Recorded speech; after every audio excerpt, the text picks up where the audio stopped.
আসসালামু আলাইকুম। আমার প্রিয় ভাই বোনেরা, কেমন আছেন আপনারা সবাই? আশা করি সকলেই ভালো আছেন। আলহামদুলিল্লাহ, আমরাও ভালো আছি সবার দোয়ায়। কিছু কথা না বললেই নয়, যার কারণে আজকের ভিডিওটি করা। আসলে মানুষের দিন দিন মন মানসিকতা কোথায় যা পৌঁছাচ্ছে, সেটা আপনাদের আজকে আমি ক্লিয়ার করে দেব। আজকে এমন একটা অবস্থা দাঁড়িয়েছে, সেটা হচ্ছে ইউটিউবে কোনো ঢোকার মতো অবস্থা নেই। ইউটিউবে ঢুকলেই একটা টপিক সামনে চলে আসতেছে, সেটা হচ্ছে সোনিয়া আপুর বোনের, এক কথা শামিমার গায়ে হলুদ, শামিমার বিয়ে, আজ শামিমার মার্কেট, এটা সেটা, এই ভিডিও সবাই করতেছে, ছাড়তেছে। কেন? আসলে কি ইউটিউবের একটাই টপিক, আর কোনো টপিক নেই? আমার ফোনের মধ্যে আমি বুঝতেছি না, আমার ফোনে অন করলে, ইউটিউব অন করলেই চলে আসতেছে এই ভিডিওগুলো। আমার ফোনে আসতেছে নাকি সবার ফোনে আসতেছে আমি জানি না, কিন্তু আমার ফোনে আসতেছে। এটাই হলো সবচেয়ে বড় কথা।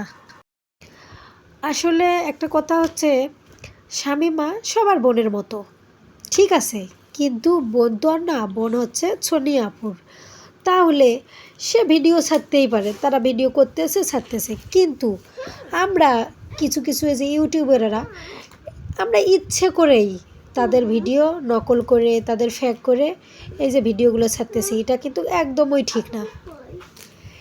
এটা একদম ঠিক না, মানে ঠিক না। ভিডিও কেন আমরা নকল করে এসব ছাড়বো? আর আমি মনে করতেছি প্রতিটা নিজেরাই ভিডিও তৈরি করে নিজেরাই ছাড়। তাহলে কি আমাদের ইউটিউবে আর কোনো ইউটিউবাররা ভিডিও ছাড়বে না? ওই একটাই বিষয়, শামিমার বিয়ে। আমার মতো কার কার এরকম মতামত যে আর নিজেরা নিজেদের ভিডিও ছাড়বো, আমরা অন্য কারো ভিডিও ছাড়বো না?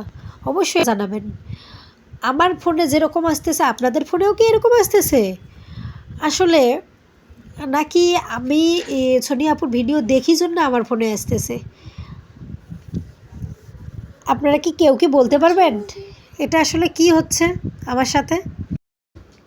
আমি মনে করি সোনিয়া আপুর ফ্যামিলিটা অনেক ভালো, একটা সুন্দর ফ্যামিলি। তার পরিবারে প্রত্যেকটা মানুষ, শ্বশুরবাড়ি, বাবার বাড়ি, সবাই ভালো। যেটুকু দেখে মনে হয় যে আসলেই তারা ভালো। কেন তাদের আমরা ফেক করে এইভাবে ভিডিও নকল করব, তাদের টর্চার করব? আসলেই কেউ কাউকে টর্চার করা উচিত না।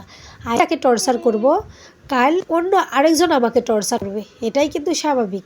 পৃথিবীতে যেমন কর্ম করবে তেমন ফলেই পাবে। কেননা আমি যদি মনে করি যে আজকে আমি যে কর্ম করেছি তার জন্য কোনো ফল পাবো না, এটা কিন্তু একদম না। আজ না পারি, দুদিন পর ঠিক তার ফল ভোগ করতে হবে। এটাই হলো নিয়তির খেলা। আসলে আজকে আমি আমার কোনো বিষয় নিয়ে ভিডিও ছাড়তেছি না, মাত্রই একটা বিষয় নিয়ে ছাড়ছি। আমার নিজেরও খুব রাগ লাগতেছে। আমার ফোনের মধ্যে ইউটিউব অন করলেই এই যে কিছু কিছু চ্যানেল থেকে এই ভিডিওগুলো ছাড়তেছে, এটা দেখে আর ফোনের মধ্যে মনে হচ্ছে একটাই, শামিমার গায়ে হলুদ, শামিমার বিয়ে। কেন সবাই ছাড়বে কেন? এটা যার যার ব্যক্তিগত, তার তার ব্যাপার, ঠিক আছে, কিন্তু আমি মনে করি এটা একদমই ঠিক না। আপনাদের মতামত অবশ্যই জানাবেন। কেমন লাগলো ভিডিওটি? তাহলে পরবর্তী ভিডিও দেখার আমন্ত্রণ জানাচ্ছি। সে পর্যন্ত সবাই ভালো থাকবেন, সুস্থ থাকবেন, আমাদের জন্য দোয়া করবেন। আল্লাহ হাফেজ।